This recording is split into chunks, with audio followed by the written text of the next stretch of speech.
So I'll wait to skip you lead. This is Mickey Strabuddy with the Stage 32 lesson on future active participles. So what is a future active participle? Just like all other participles, it's a verbal adjective. It used to be a verb, but now it has been turned into an adjective. You're going to translate a future participle as about to verb or going to verb. A couple of examples. The woman about to ride a bike is my mom. I saw the man about to cook. The girl about to teach math is my sister.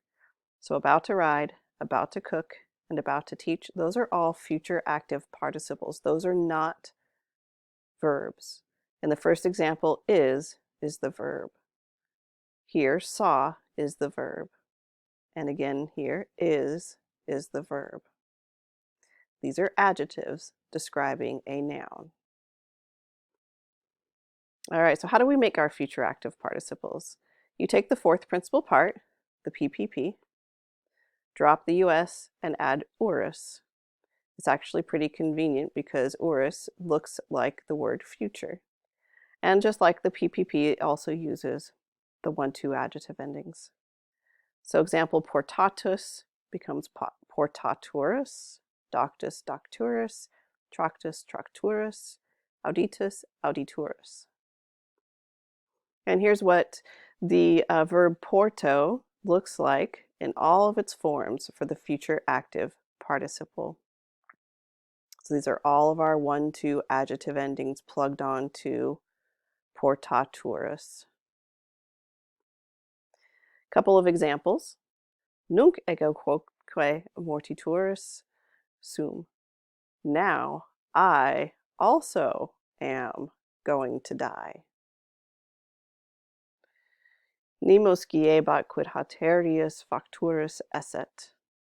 No one knew what Haterius was going to do. Praeco puellam vidit navem conscesuram.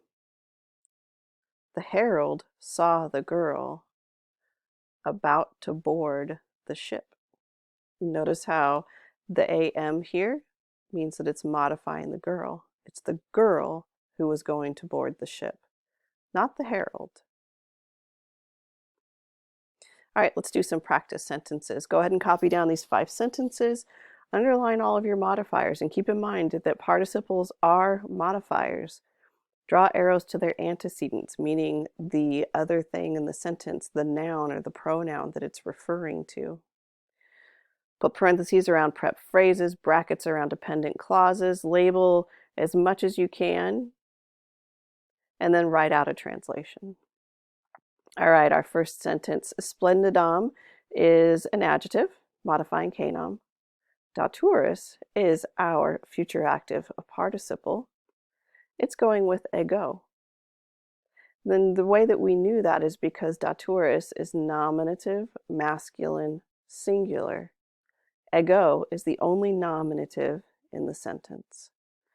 We also have an adverb, and again, nominative subject, dative indirect object, accusative direct object, and then sum is a linking verb.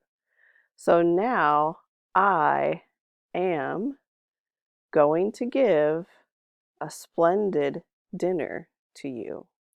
We could also say now I am about to give you a splendid dinner. All right, here we've got a prep phrase. We've got a dependent clause, quid, through to esset. Dicturus is our future active participle, and it's modifying centurio because these are both nominative, masculine, singular. For our main clause, we've got a nominative subject and our verb. Centurio is the subject inside of our dependent clause, and then we've got a linking verb in our dependent clause.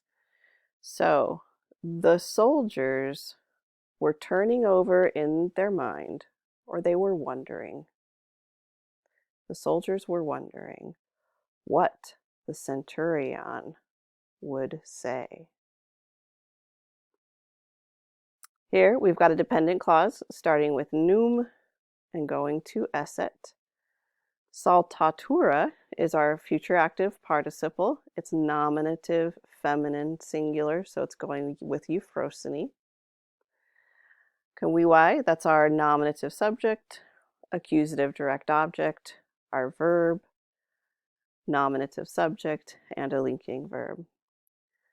The guests asked Hetarius whether Euphrosyne would dance.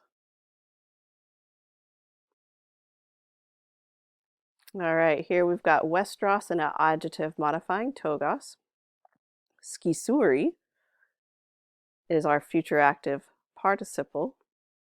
Notice that there's no nominative in the sentence for it to be modifying, but it is modifying the subject, we. This is nominative masculine plural. We here would be the nominative plural. So we will cut up your togas. Here we have another dependent clause, so I'm going to bracket it off. Secutorus is our future active participle. It's modifying savius. Both of these are nominative, masculine, singular. And the main clause, quintus, is our nominative subject. We've got our main verb. In our dependent clause, salvius is the nominative subject. Se is the direct object. And esset is our linking verb. So Quintus did not know if Salvius would follow him. All right, Discipuli, remember your fourth principal part with urus is what will make up your future active participle. It also uses the 1-2 adjective endings. It'll match its antecedent in case, number, and gender. And you're going to translate a future participle a couple of different ways. The most common are about to verb or going to verb. Wale te Discipuli.